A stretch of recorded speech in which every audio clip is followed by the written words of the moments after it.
Na Mungu akusaidie Ruto penye huko. Eric Kenyatta wakati alikuwa kikati hatukuumia kama vile wewe huko wakati. Welcome back once again to Bonita Media. Call me Boniface Owina. And just a quick reminder that if at all we are meeting for the first time, don't forget to take a minute, click the subscribe button. You can also like and drop me a comment in the comment section. You can tell me where you're watching this video from and how this video is reaching you. If you're within the country, you can tell me which part of the country you're watching from. And if at all you're outside the country, you can as well tell me which country are you watching from, or drop me the flag of the country where you are so that I can figure it out by myself where you're watching this video. And thank you very much for those who already subscribed, because without your support this channel cannot grow and it cannot be where it is as now. Now, fellow Kenyans, I will start by saying this, that it is so much painful when wicked people rule. When a wicked person is given power, or when a wicked person gets power in his hands, a lot of people suffer, and people really suffer when a wicked man rules. That is what is happening right now in Kenya. We have a very wicked government, a government that only cares about power. They don't care about how people are going to feel. They don't care how people are living. They don't care whether they kill people or not. They don't care. What they care about is only about power. I've been trying to ask myself that if at all this government is a very serious government that really cares about people, then why go ahead and kill someone? Why go ahead and kill a young man, a very young man who has done nothing? Simply the only thing that he has done is to do activism. It's just an activist, a teacher who decided maybe to write something online, and then is being. How many people have written a lot of things online? People like Gaido. Let me just mention them. People like Gaido. They've been hitting the government hard, but nobody is bothering about them. A lot of people out here. Why this young man? Why? Simply because he talked negatively about Langat, a DIG. Why? Why do that?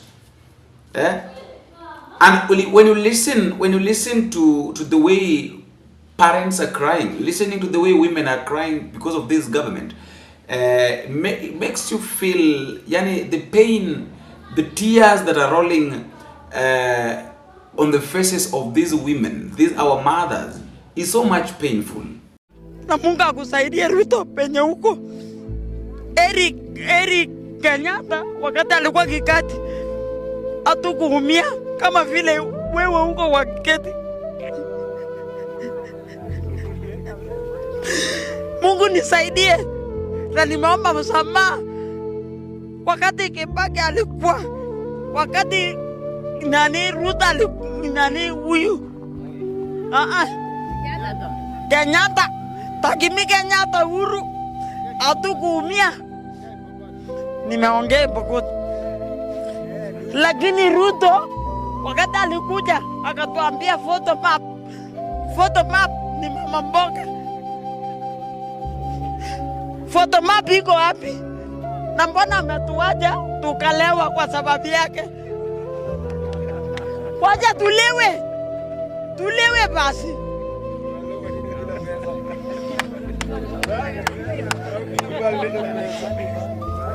Legi Arab Ruto kanyonyo ungatus anyom ngolei walinyoko walingwo kubunwa kenanda tukul.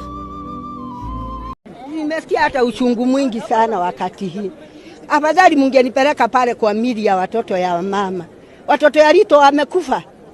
Mnasuia wabunge 28, mnaua watoto 500. Hiyo moyo nani atalipa? Ama damu ijatosha kukunywa na Ruto duniani? Hajatosha damu. Alitumaliza Eldoret. Mimi ni mmoja wa kumalizwa Eldoret. Tena anatufuata mpaka huku. Lakini ni ubaya yetu sababu tuliambiwa na hatukusikia. Ruto aambiwe finance bill si kubwa kuliko watoto. Yes. Finance bill si kubwa kuliko dunia. Na ajue sasa hii ni mwanzo. Hajawamaliza. wako uhai na wamebaki wengi kuliko wale ameua. Hasikii hata huruma aone watoto ya watu wa jamani. Ruto ni nini anataka? Msimuniambie hata nyinyi.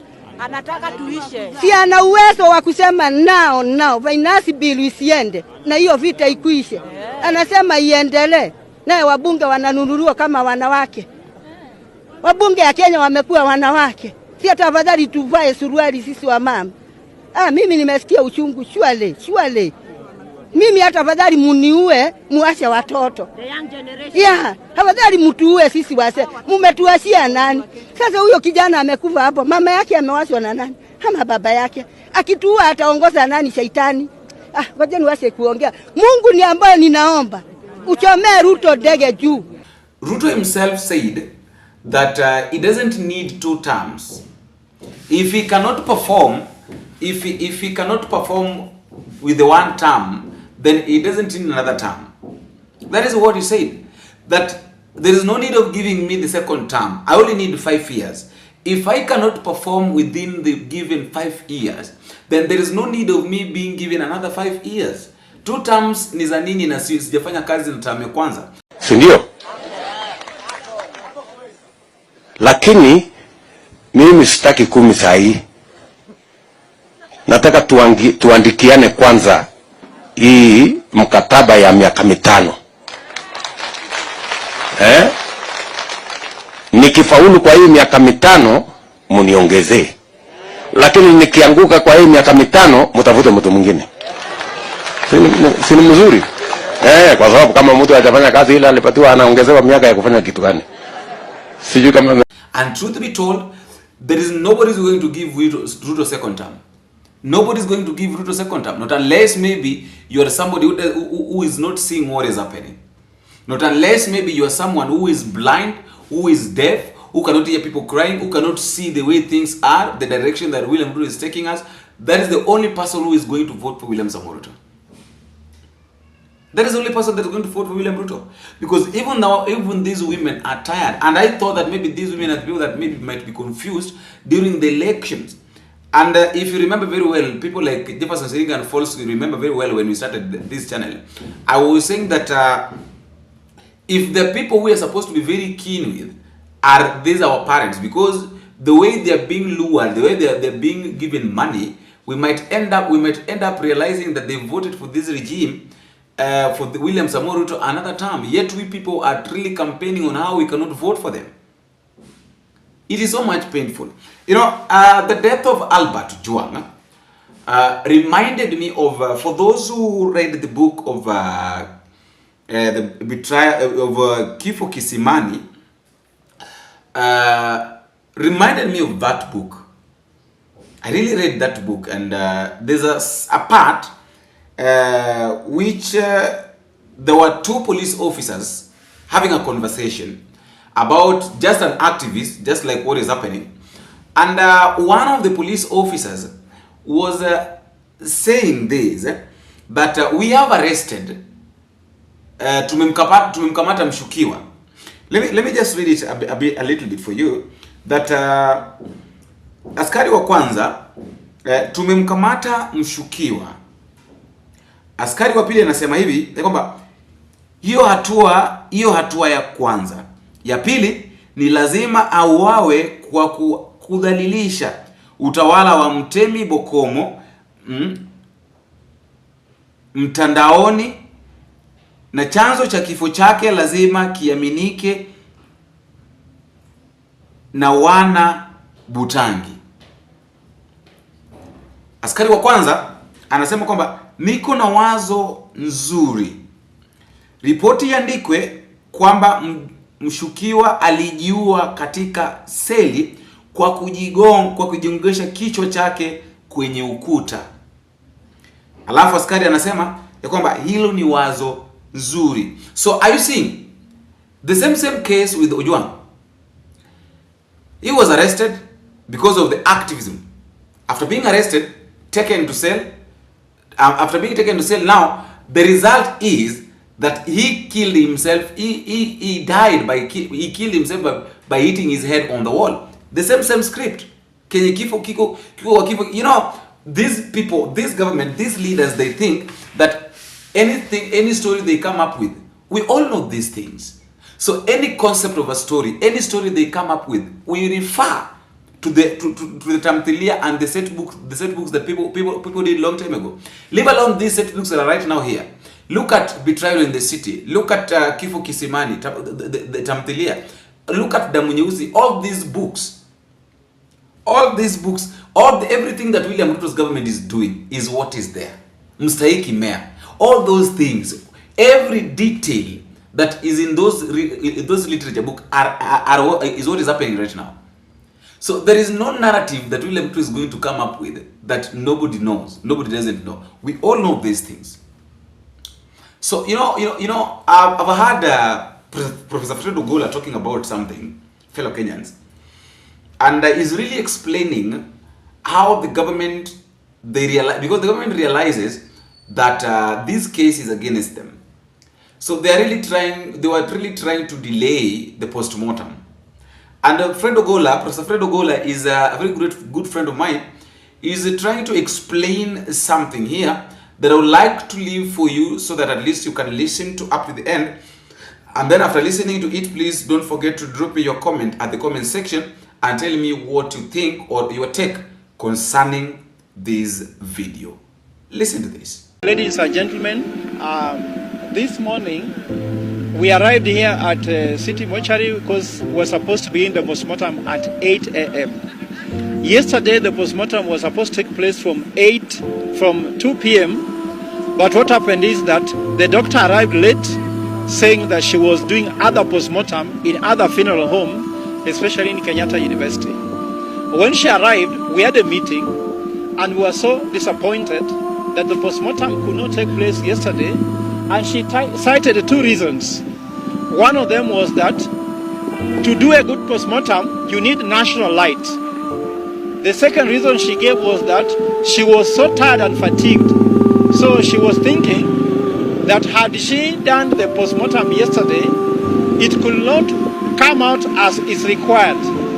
Now, I was very upset because since morning we were given 4 reasons why the postmortem was still not happening, and all those reasons were invalid. One reason of national light, I've done analysis and compared national light from artificial lighting, and I found artificial lighting, you can do more with it than natural light. Natural light ni vile Mungu amekupatia. Artificial light, you can adjust the intensity, the color, the wavelength, the strength. You can do a lot with it, just like you can adjust on your phone. So that was invalid. Saying you are tired because of one day work, compared to the father of Ojwang, who after the son was arrested on Saturday, he traveled overnight. He arrived in Nairobi in the morning on Sunday, never slept, never breathed, never ate anything, just simply crying. Who was more fatigued and who wanted relief faster? It is him. So that was invalid. So she promised us to begin the postmortem today at 8 a.m. only not to pick the calls and disappear. When we called the chief government pathologist, we were happy he picked the call and told us that, of course, for him, he's disqualified for the fact that he's related to the family, and he was not able to do it because results will come out to look compromised. And when we take our case, we will find that defense will disagree with our case given the fact that it came from him. So eventually he looked for a doctor. Unfortunately, he had to call the PS to command another doctor to come. It means the government feels that this case is against them from the beginning, and they are trying to delay, because for the MP where they knew they were not involved, they went very fast to leave funeral home. The results were out in no minute, and they declared the cause of death. Why is this taking long? But we are happy. We saw the body. The body was reserved in a body bag, free from all contamination, sealed by IPOA, and we still want to check whether the body still looks the same now when you begin the postmortem, which is about to begin in the next 20 minutes. Around 9:30 there about the postmortem will be on now. And I hope results will come out. But I can assure you, even by observation, you can tell the cause of death. It is external injury by an external person. It is not Ojwang hitting himself against the wall. Such a handsome man, brilliant man, educated man, with a good future ahead of him, cannot commit suicide just by blogging. I think that if you are about to be killed for having committed murder or something, you might die, but I do not think so. He looks a very calm boy. The father looks somebody who has brought up a very good son, and we believe in him 100%. Thank you.